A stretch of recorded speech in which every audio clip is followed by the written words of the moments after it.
Bom, gente, eu gostaria de fazer uma reflexão com vocês. E eu preciso que você abra a sua Bíblia no livro de Gênesis. Isso, abra aí. Gênesis, no capítulo de número 3.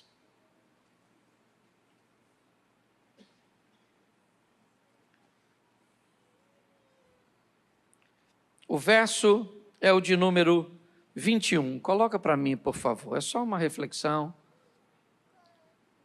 Preste atenção.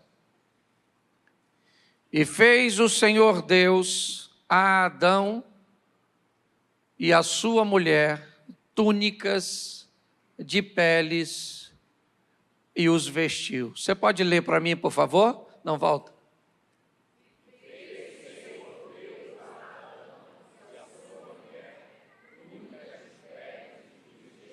Feche seus olhos.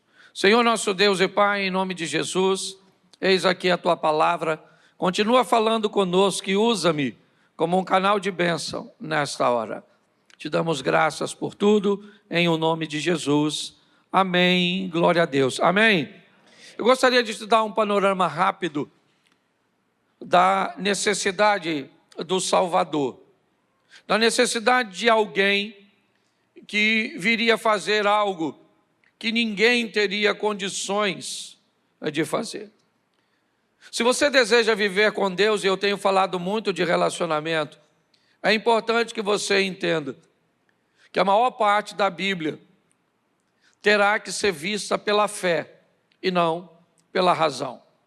Nós teremos algumas informações mais pontuais, mais assertivas, com um nível de esclarecimento muito mais forte, alto, mas boa parte das informações, elas sempre, me parece de uma forma proposital, vai requerer do leitor, vai querer daquele que se aproxima de Deus, a fé.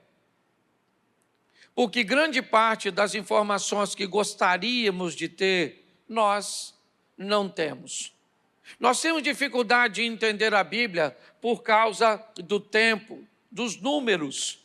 Eles nos atrapalham muito. Quando diz que alguém é capaz de viver mais de 900 anos, como Matusalém, como há uma geração que vivia 400 e poucos, 300 e poucos, 500 e poucos, certo? Isso vai diminuindo ao longo do tempo, mas ainda é para nós um grande desafio. É um grande desafio entender onde um camarada consegue 300 raposas para colocar fogo na seara do inimigo. É um grande desafio para nós entendermos como um indivíduo apenas com uma queixada de jumento pode praticamente exterminar um exército inimigo.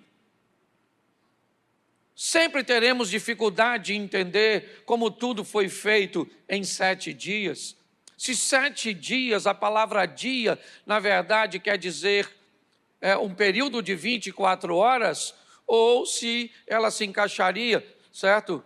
Que um dia para Deus, né, seria como 1000 anos para o homem. Então, todas as vezes que lidarmos com essas informações, inevitavelmente, a nossa fé tem que estar muito fundamentada, ou então as críticas, as dúvidas, os argumentos dos ateus, dos filósofos e de boa parte das pessoas que não conseguiram alcançar a fé para estabelecer um relacionamento com Deus, pode prejudicar a sua fé. Nós estamos falando e vamos falar do nascimento de Jesus, e uma série de fatores nos faz acreditar ou entender que ele não aconteceu na data que se comemora. Tá certo? E você vai observar por inúmeros ângulos, inúmeras escolas, e elas vão contradizer isso por causa de questões climáticas e uma série de outros fatores que estão envoltos nisso. Mas para nós, se foi novembro, dezembro, janeiro, se foi abril, junho, julho, se foi 25, 17, 8, para nós isso não é relevante. O relevante é que ele nasceu para cumprir um propósito, e o propósito cujo qual ele nasceu, ele cumpriu. Então, muito cuidado com suas afirmações e suas discussões em determinados ambientes, onde você pode desejar afirmar determinadas coisas, certo? E ter problema para sustentar isso com textos bíblicos, porque eu já vi muitas pessoas se desviarem e tornarem, né? Eu recebi quase uma enciclopédia de um camarada aqui de Xerém, mas muito confuso exatamente por causa da ressurreição de Jesus, não de seu nascimento, por causa das contas que fizeram, e ele se atrapalhou bastante. Então eu preciso preparar você para entender que nessas questões de números, de lugares, de épocas, de costumes, nós podemos esbarrar muito e muitas vezes nas informações que não serão tão precisas, ok?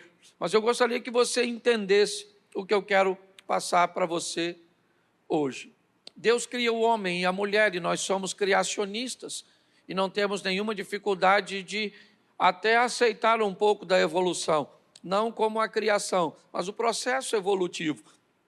Se você acompanha principalmente a natureza, né? A evolução dos animais e como eles se adaptam, e também os homens, o ser humano, para onde eles vão, como migram, como as coisas se comportam, como a cor da pele e muitas vezes a mão, para onde é que está indo, né? A nossa, ou as gerações futuras, mediante ao que nós estamos fazendo com os nossos olhos, nos dispositivos eletrônicos, certos nossos dedos, que precisam de habilidades para digitação, algo que era apenas necessário para quem fazia datilografia. Os mais antigos devem lembrar o que é isso. Uma maquinazinha, lembra? Quem é que não lembra da máquina de datilografia? Levanta a mão. Isso aí. Não lembra, louvado seja Deus. Nem precisa fazer força para lembrar, não. Não perdeu nada, não. Tá certo?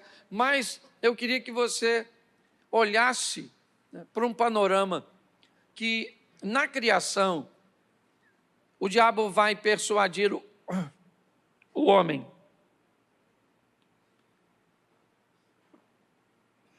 E sua mulher. E eu acho que isso todo mundo sabe.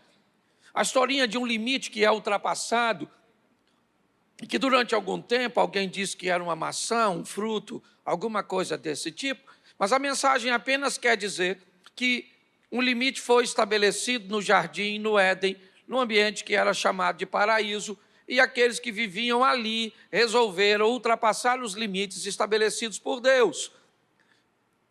E o que foi dito é que, uma vez ultrapassados os limites, eles seriam banidos daquele ambiente, e isso aconteceu. Eles enxergam uma nudez que tem muito mais, né, do que apenas uma nudez física, mas é importante você notar que, ao observar isso, eu confesso a você que aí a minha fé tem que entrar em ação, porque as informações não são suficientes para me satisfazer. Eu não consigo entender por que é que eles pegam folhas para se cobrir. Eu não consigo entender. De onde vem a tal vergonha para cobrir seus órgãos sexuais com folhas de figueira? Talvez para cobrir os seios de Eva, para cobrir as partes íntimas daquele casal. Não sei, eu confesso que nós nos deparamos com tribos indígenas que andam nuas, certo? E não tem nenhum problema, nenhuma vergonha disso. Então eu não entendo muito bem, eu só sei que eles tentam reverter o que fizeram. É isso que eu quero que você entenda. Eles tentam reverter o que fizeram com algo provisório, com algo que não é consistente. Eles pegam uma folha que não sobreviverá muito tempo, que irá apodrecer já, que basta o movimento, que basta o sentar e o levantar, e é uma questão de tempo até essas folhas não sobreviverem, ou seja, não serem suficientes para cobrir a nudez. Mas eles tentam consertar, É o homem tentando resolver o seu problema, ou o problema com o seu pecado. Tentando ele mesmo solucionar, ele mesmo pagar e fechar essa conta e zerar essa pendência. Só que eu pedi que fosse colocado o capítulo 3, o verso de número 21. E ele tem uma informação bem legal para nós. E fez o Senhor Deus a Adão e a sua mulher túnicas de peles. Bom, é importante notar que nós não tínhamos o sintético. É importante notarmos que alguém teve que morrer para oferecer as peles do verso de número 21. Apesar de não ser registrado explicitamente, alguém morreu. Um sangue foi derramado nessa ocasião, onde Deus se torna um costureiro, um estilista. Em algumas traduções diz que ele coseu a roupa, ele cobriu Adão e Eva. Preste atenção.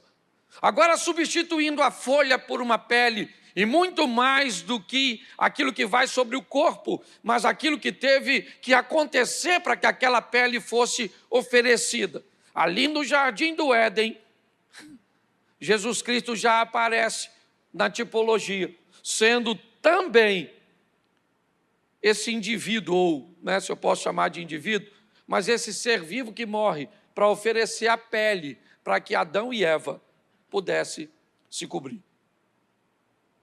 Ele já está ali, vai estar nos outros, eu não vou citar isso, mas quando nós vamos para Levítico, nós vamos ver Deus estabelecendo um processo cujo qual o pecado vai sair. E ele depende de duas figuras importantíssimas. Aliás, ele depende de três. Ele depende do pecador. Ele depende do cordeiro que vai pagar o preço do pecado. E ele depende do sacerdote que vai matar ou oferecer o sacrifício. E as coisas continuam sendo capazes de ser resolvidas. Ao longo do tempo, as coisas foram passando. Até que outro problema apareceu. O problema com o sacerdote. Preste atenção. Para que as coisas fossem resolvidas, precisaríamos de um sacrifício, precisaríamos daquele que necessitaria de ter seu pecado encoberto, mas precisávamos de um sacerdote, alguém que fosse capaz, que fosse digno de matar um animal, de celebrar a cerimônia cuja qual alguém ficaria livre de seu pecado. E aí o problema se estabeleceu. Por quê? Porque o sacerdote se corrompeu. Não é muito diferente do que vemos hoje nos sacerdotes.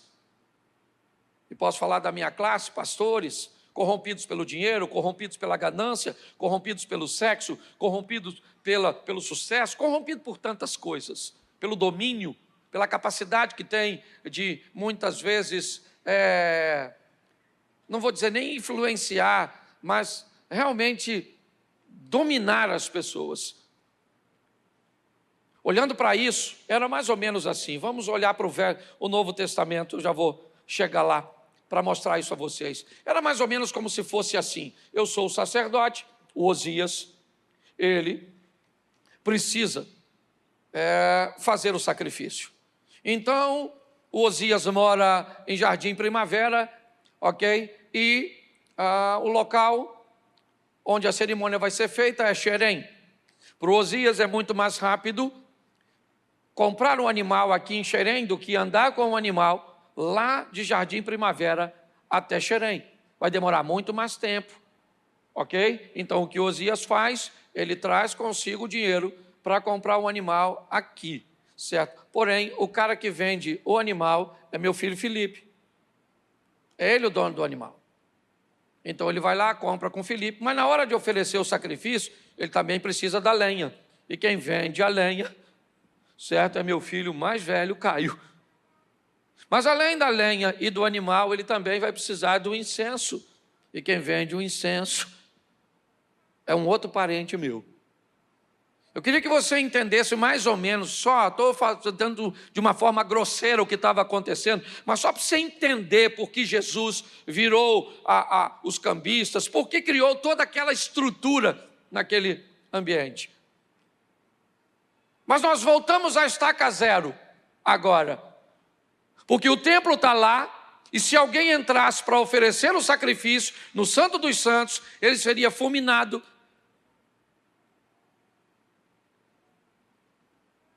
Mas não tem ninguém para entrar lá. E aí o problema está estabelecido, porque o homem está perdido de novo. Voltamos à estaca do Adão e Eva, lá atrás no Éden, onde eu comecei. Eles estão nus, sem proteção. Esquece a nudez, esquece o sexo. Todas as vezes que falamos de nudez, sabe, nesse mundo corrompido, sempre lembramos de sexualidade. Esquece isso, é transparência. É poder estar diante de Deus e das pessoas de cara limpa, sem máscaras, sabe?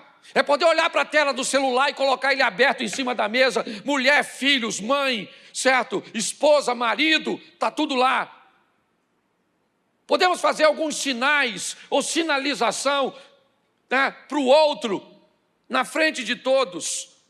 É isso, não estou falando e removendo sua individualidade, não é nada disso não, sua privacidade. Estou falando de uma vida transparente.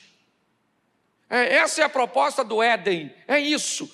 Poder ser quem você é de fato, diante das pessoas, é isso que Cristo nos propõe. Vem para a luz, onde todo mundo pode ver quem você é, onde sua vida pode ser observada por inteiro. É isso, essa é a proposta do Evangelho. E isso não tem como acontecer, porque o sacerdote não pode entrar lá. Pronto.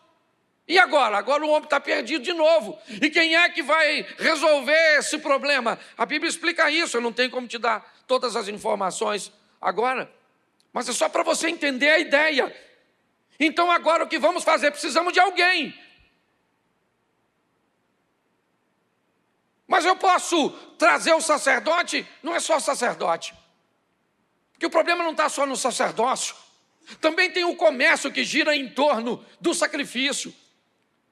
Deus precisa acabar, sabe, com essa estrutura de venda do cordeiro, de venda do incenso, de venda das indulgências, de venda disso, de venda daquilo, de comercialização daquilo. Então aquele que vai vir não pode ser só o sacerdote. Não. Ele também precisa ser cordeiro. Ele também precisa eliminar a necessidade da lenha. Ele precisa eliminar a necessidade do incenso. Ele precisa eliminar as necessidades, né, dos sacrifícios. Se eles são pacíficos, se eles são para remissão de pecados, se é um pombo ou se é um novilho, se é um carneiro, uma ovelha. E é para isso que Jesus vem. É importante você entender isso. Por quê? Porque ele vem para me livrar e livrar você da morte. Preste atenção. A palavra morte, eu já falei diversas vezes aqui, tem a conotação de separação. Então, quando você lê morte, troca a palavra morte para separação. Eu morro quando o espírito que me dá vida se separa do meu corpo. Então todo o sistema elétrico vai embora e volta para Deus, porque o espírito está pronto, mas a carne é fraca. Então o espírito volta para Deus e eu caio no chão morto por um infarto. Olha só, por quê? Porque o espírito se separou do corpo. O corpo volta para a terra, do pó você saiu, do pó você vai voltar, o espírito volta para Deus e agora nós temos um problema, a alma. E agora, o que acontece com essa alma? Essa alma, então, é a grande disputa de Satanás, ou do bem e o mal. Ninguém está disputando seu corpo. A disputa é a alma, ninguém está disputando. O diabo não disputa seu espírito. Mas a alma, ela que está em jogo. Por quê? Porque a segunda morte vai entrar em cena. E se a primeira morte é quando o espírito se separa do corpo, a segunda morte é quando a alma se separa de Deus. E aí eu preciso te dar uma notícia. se acredita nela ou não, você vai ter que passar por ela. Todo olho verá, toda língua confessará, todo joelho se dobrará, certo? Diante do Senhor. Então não tem jeito. A única maneira de você não viver a segunda morte, porque a primeira, a não ser que o arrebatamento venha, certo? Todos nós vamos ter que atravessar, é da seguinte forma, recebendo Jesus Cristo como Salvador. Por quê? Porque Ele é aquele Cordeiro que morreu, certo? Para nos vestir, para pagar um pecado, certo? Para pagar uma transgressão. E se prepare, eu tenho falado isso principalmente para a liderança, a palavra pecado já vai ser banida de nosso vocabulário, assim como algumas palavras têm sido acrescentadas, assim como algumas palavras já foram banidas. Quem é aqui do tempo da palavra cebosa? Cebosa significava o quê? Alguém? Metido, chato, xexelenta. Quem é do tempo da palavra? Xexelenta. Existe mais? Você escuta falar isso?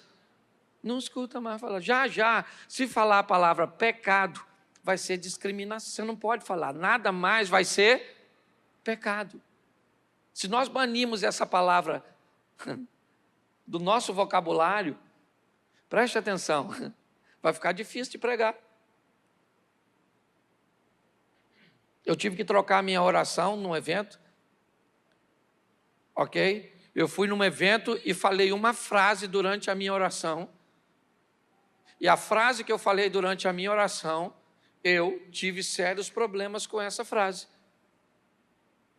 Orando, certo? A partir daquele dia, eu mudei a minha oração, certo? Eu tive que mudar a minha oração, porque o vocabulário que eu usava naquela oração não era mais permitido na nação onde eu estou estabelecido. Eu não sei se você já viveu essas experiências. Mas eu preciso te mostrar agora, né? E aqui, na verdade, é que eu começo a pregar. A chegada desse Salvador, e ele veio para quê? Para pagar a dívida da sua alma. É isso que eu quero que você entenda. Sem ele, você vai para o inferno. Sem ele, você está perdido. Sem ele, você morre a primeira morte. E lembra, a Escritura diz, não tema aquele que pode matar o corpo, mas aquele que pode matar o corpo e lançar a alma no inferno, matar a alma. Essa é a grande questão. Jesus, ele veio para nos dar uma vida abundante na terra, é verdade, mas para pagar uma dívida. É muito importante que às vezes as pessoas não têm o entendimento disso. O presente tomou conta, a ceia tomou conta, a confraternização tomou conta, mas as pessoas às vezes não têm habilidade de entender o que ele fez naquela cruz. Fica algo bem mecânico. Então precisava-se, ok, de que o Salvador chegasse. Os profetas falaram disso, e isso começa a se cumprir numa das maiores mulheres, se não a maior, que pisou nessa terra, Maria, a mãe de Jesus. Essa mulher foi extraordinária, primeiro por sua capacidade de ter uma maturidade numa idade tão jovem. A maneira cuja qual ela se comportou, e foi a única mulher que teve o privilégio de ouvir o Filho de Deus lhe chamar de mãe. Então, por favor, evangélico, nunca diga que esta mulher, ou que Maria, é uma mulher qualquer, porque não é. Foi uma privilegiada. Lembra o que o anjo disse a ela? Salve agraciada, o Senhor é contigo. Que isso fique claro. Daí a se tornar mãe de Deus é outra história, que eu não vou, certo? Falar aqui. Mas deixa eu pegar para vocês algumas coisas que me encantam, e eu vou pegar só Mateus, tá certo? Para ganhar tempo. Abra sua Bíblia no Evangelho de Mateus, e eu vou te mostrar algumas coisinhas que eu acho que vale a pena nós observarmos. Mateus capítulo 1, verso de número 18. Mateus 1, 18. Ora, o nascimento de Jesus Cristo foi assim. Estando Maria, sua mãe, desposada com José, antes de se ajuntarem, achou-se ter concebido do Espírito Santo. Preste atenção aqui, e eu quero, como eu disse, sempre solidificar seu relacionamento com Deus. Essa é a minha proposta. Ok? Nós temos algo muito importante aqui. Primeiro, o cumprimento de uma profecia bíblica. O profeta Isaías fala isso, que a virgem irá conceber.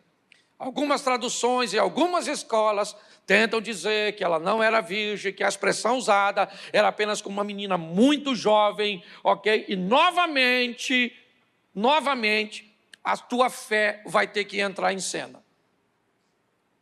Sempre a fé vai ter que aparecer. O justo viverá pela fé. Sem fé é impossível agradar a Deus. É assim que funciona. Então, inevitavelmente, está aí o texto dizendo que uma virgem, algo inconcebível, algo ímpar, que nunca aconteceu antes e nunca aconteceu depois. A única vez que aconteceu é aqui. E por isso tem sérios motivos para ser contradizida. Por isso. Não é difícil entender. Eu quero que você entenda, porque a cada dia que passar, vão pressionar nossa fé. Vão usar argumentos para dizer que o que nós servimos, ou que fazemos, é mentira, é duvidoso. E se você não tiver fé e experiências com Deus, você vai sucumbir. A Bíblia diz que, se possível fosse, até os escolhidos seriam enganados. Basta nós olharmos o que pessoas pregavam há anos atrás. Subiam nos nossos púlpitos. Eu já tive gente que pregou na nossa igreja, em cima do púlpito da nossa igreja, comigo sentado aí, e hoje dizendo insanidades. Pare e pense. Está aqui. É duvidoso? É. Por quê? Porque uma gravidez sem a intervenção de um homem.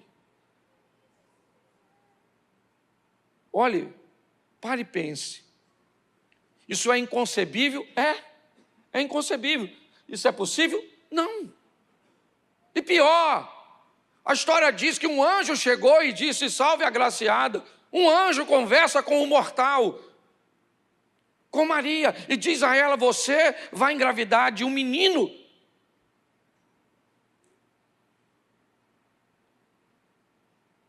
Você consegue entender isso? Nós estamos comemorando hoje o aniversário desse garoto, desse menino chamado Jesus. Você não acredita em Adão? Opa, beleza.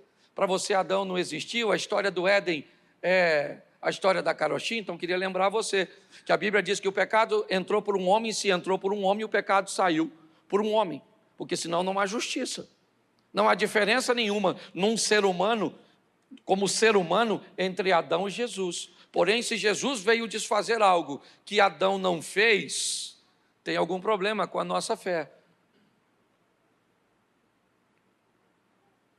Então é importante que possamos entender isso. As Escrituras estão se cumprindo e ele vai ter que vencer. No capítulo 4, coloca para mim, por favor, verso 1. A coisa que todos perderam. Todos. Nenhum ser humano chegou nessa terra e venceu a batalha que ele venceu. Ninguém. De Adão ao último indivíduo que vai, certo, morrer ou no dia do arrebatamento. Então foi conduzido Jesus pelo Espírito ao deserto para ser tentado. Todos que foram tentados perderam a batalha. Todos. Não teve ninguém. Pega para mim alguém aí. Quem é que você gosta na Bíblia? Vai lá. Vai Davi? Quer Salomão? Quer quem? Quer ir para o profeta Elias? Vamos lá? Você quer ir para quem? Eliseu?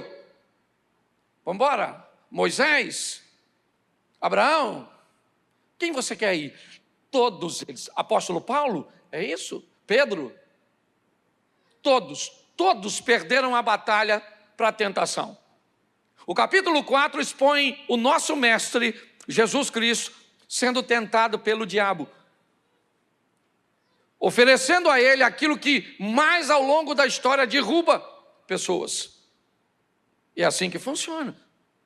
Alguns aqui de uma forma mais intensa, né? Apenas no capítulo 4, outros dizendo, né? Aí ao longo da história, de que Jesus tinha um caso extraordinário com Maria Madalena. Que é bíblico ou fora da Bíblia? Essa pressão sempre vai existir. Qual é o propósito de tudo isso? Você acha que é do nada? Não. É fazer você desistir da fé. É transformar Jesus em alguém comum para você. É isso. Apenas o histórico.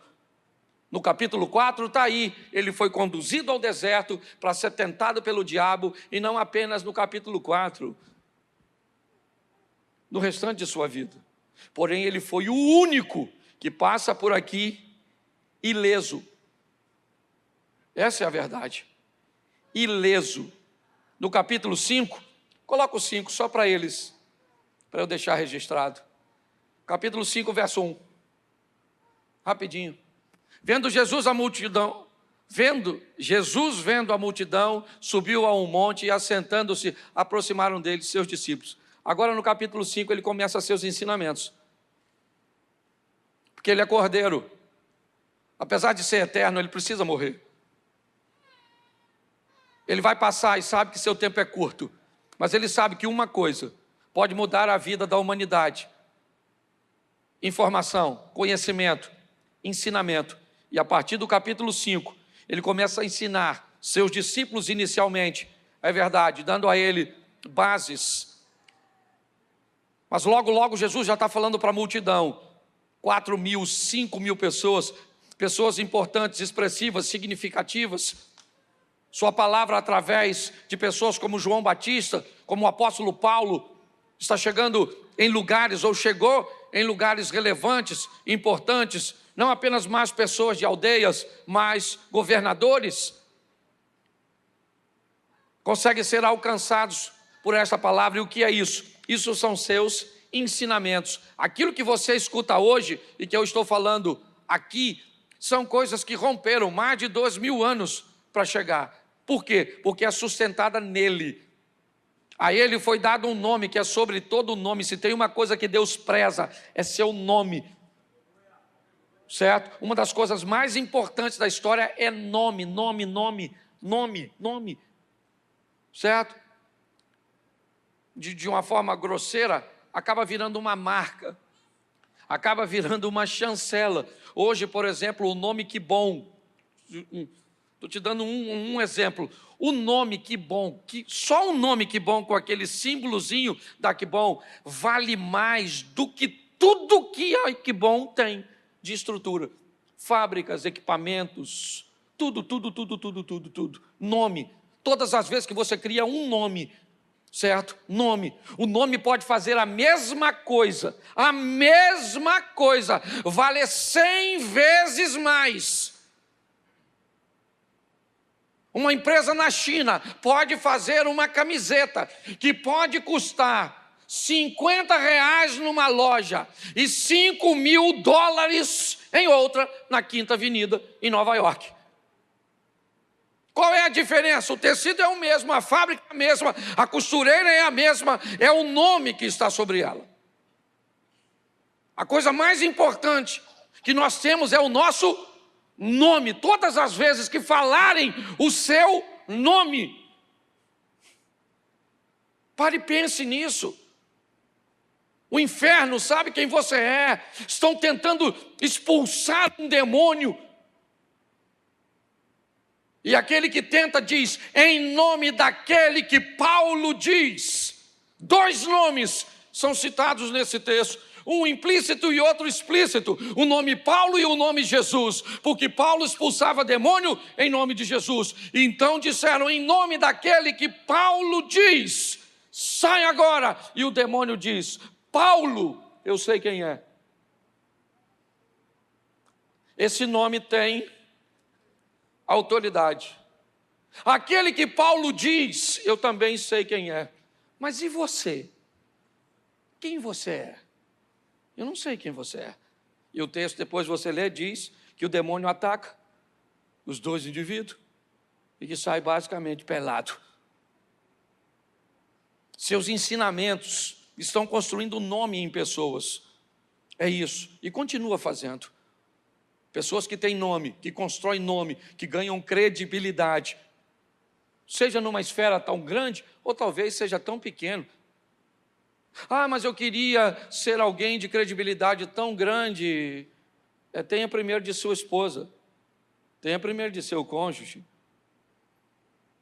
tenha primeiro de seus filhos, tenha primeiro de seus colaboradores. Vamos começar numa fama que seja crescente, sólida. É isso que ele está fazendo com seus ensinamentos a partir do capítulo 5. Capítulo 8, só vou dar o capítulo e não vou ler por causa do tempo. Põe o 8, só para o pessoal pegar a linha 8:1. Isso, descendo ele do monte, seguiu uma grande multidão. Agora ele começa as curas. Agora ele começa a curar. Agora ele começa a manifestar seu poder a partir do 8.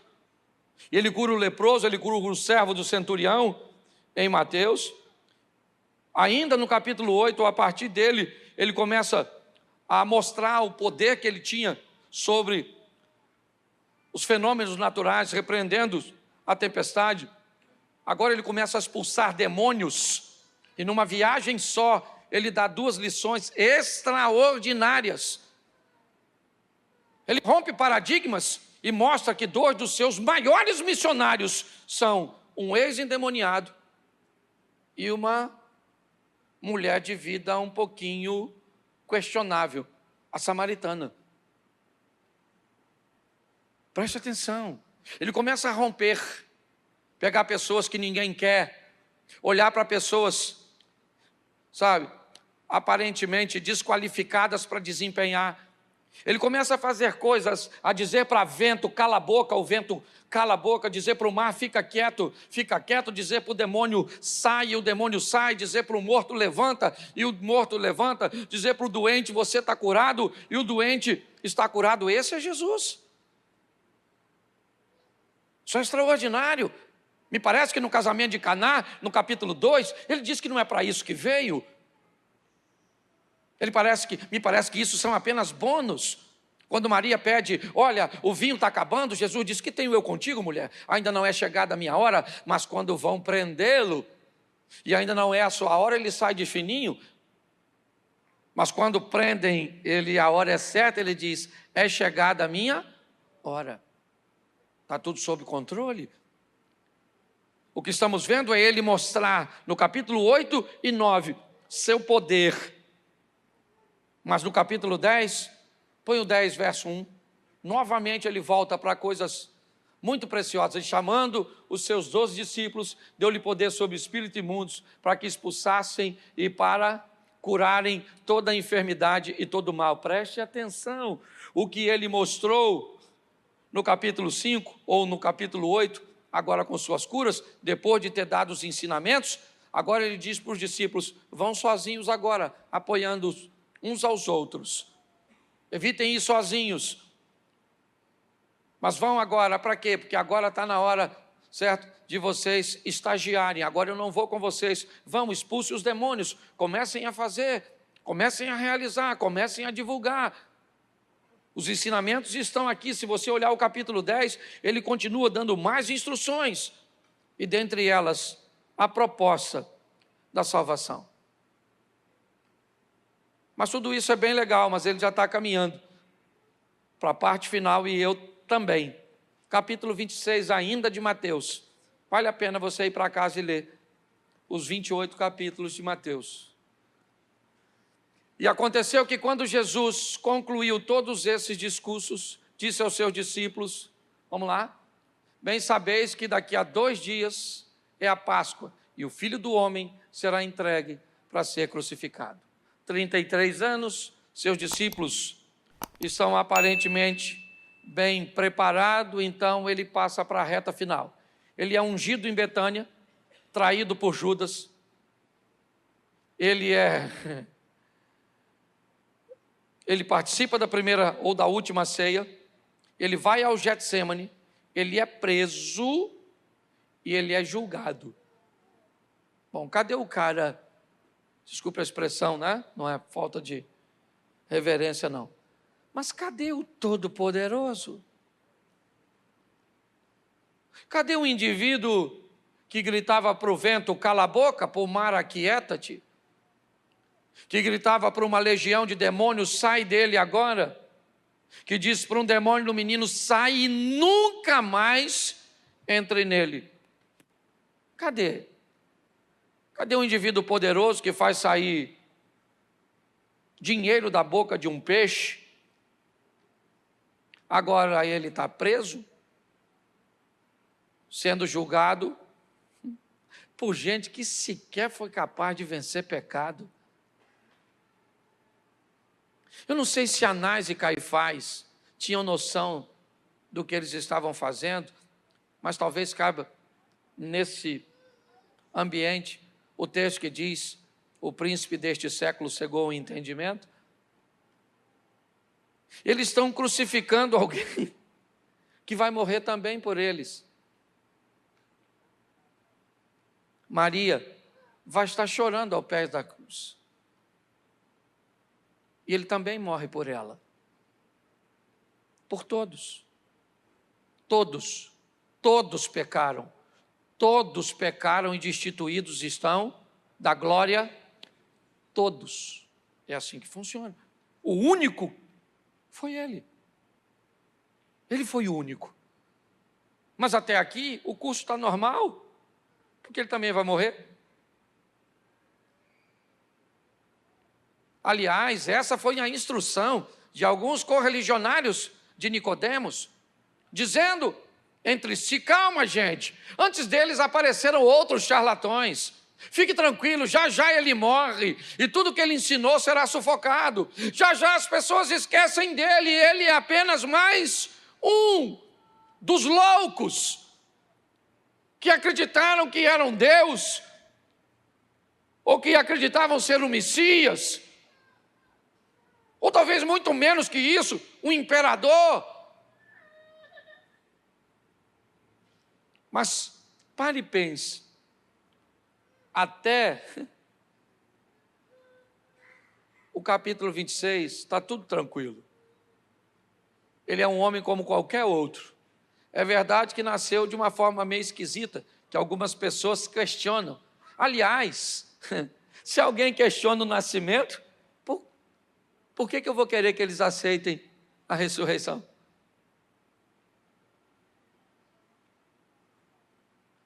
Se questionam o seu nascimento, mas quando eu olho para o penúltimo capítulo do livro de Mateus, eu vejo talvez um dos momentos mais cruciais da vida de Jesus. Põe o capítulo 27, só lê o texto 1 e 2, só para o pessoal saber onde é que está.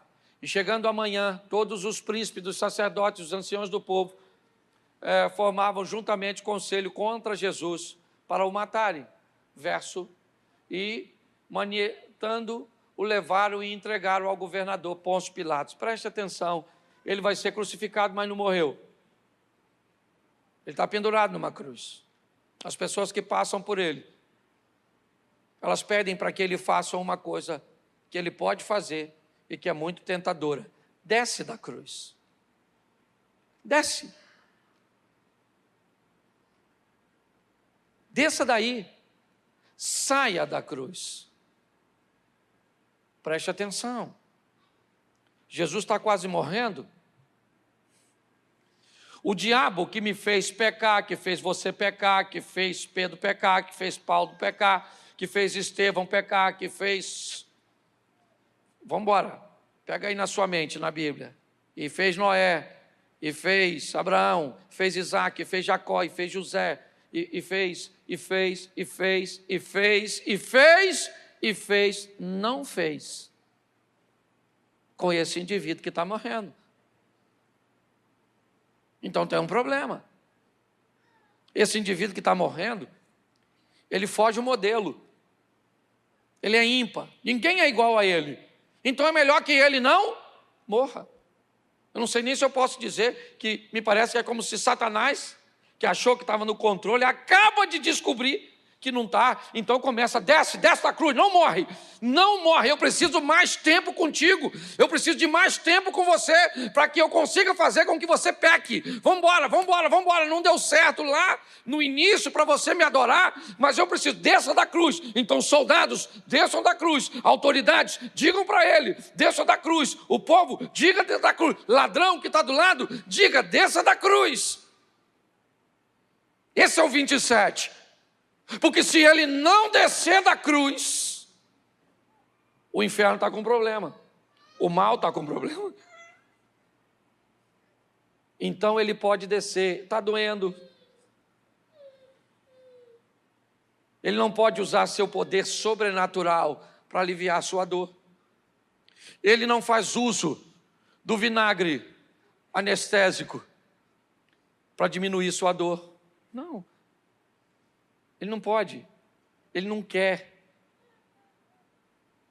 Até aqui, meu irmão, Jesus é igual a todos os homens. Sim, quem não viu, né, Mel Gibson me ajude, na Escócia, O Patriota, fantástico.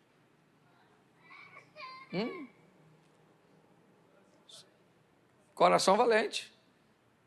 E o patriota, observe. Quando nós olhamos para essa estrutura, nós descobrimos que está tudo igual, até o capítulo 28. Põe o 28, e eu termino aqui. 28:1. No fim do sábado, quando já despontava o primeiro dia da semana, Maria Madalena e a outra Maria foram ver o sepulcro. E eis que houveram um grande terremoto, porque o anjo do Senhor, descendo do céu, chegou, removendo a pedra e sentou-se sobre ela. E seu aspecto era como um relâmpago, e a sua veste branca como a neve. Vamos lá. Põe o verso 5. Isso. Mas o anjo respondendo disse às mulheres: não tenhas medo, pois eu sei que buscai a que foi, verso 6. Ele não, bom, como não está aqui? O lugar do morto é o sepulcro. Como não está aqui? O que aconteceu com ele? Para ele não estar aqui. Bom, ele não está aqui, ele já, como tinha dito. Ele disse que faria e fez. E mais do que isso, um dia nós vamos ter que nos encontrar com a morte, para viver a primeira morte. Davi disse algo muito importante: enquanto há vida, há esperança. O dia é hoje, o momento é agora, de tomarmos uma decisão para colocarmos esse Salvador Jesus na nossa vida, para nos livrar da primeira morte. Não é essa a proposta, mas para nos livrar da segunda morte, da hora de ver a nossa alma ter um encontro com Deus, ouvir: vinde bendito de meu Pai, recebei por herança aquilo que está preparado antes da fundação do mundo. Às vezes, irmãos,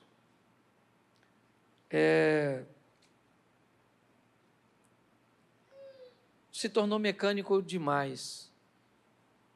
Eu estou com um amigo à beira da morte. Talvez ele não passe dessa semana. E eu estava tomando banho hoje para vir para cá. Ele está em fase terminal, metástase, e um câncer no pulmão. E eu sei que ele está sofrendo bastante. E ele não tem Jesus. Eu vou lá amanhã, mais uma vez. E esse Jesus, ele vai morrer a primeira morte. Porque ele vai morrer, ele fumava demais. Mas a pergunta é, ele precisa morrer a segunda morte? Não. Às vezes, a gente se torna um pouco insensível diante de tudo isso. Eu queria que você fechasse seus olhos agora. Pai,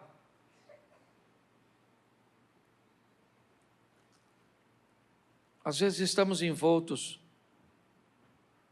numa vida tão dinâmica, num ambiente tão superficial, ó Deus, que nos esquecemos de que todos aqueles nossos irmãos têm dentro de si algo que o Senhor deseja e que para o Senhor concretizar, essas pessoas precisam receber teu Filho, Deus, porque somente através dele não há nenhum outro mediador entre o homem e Deus que não seja Cristo. Pai, em nome de Jesus, joga por terra tudo aquilo que nos separa de enxergarmos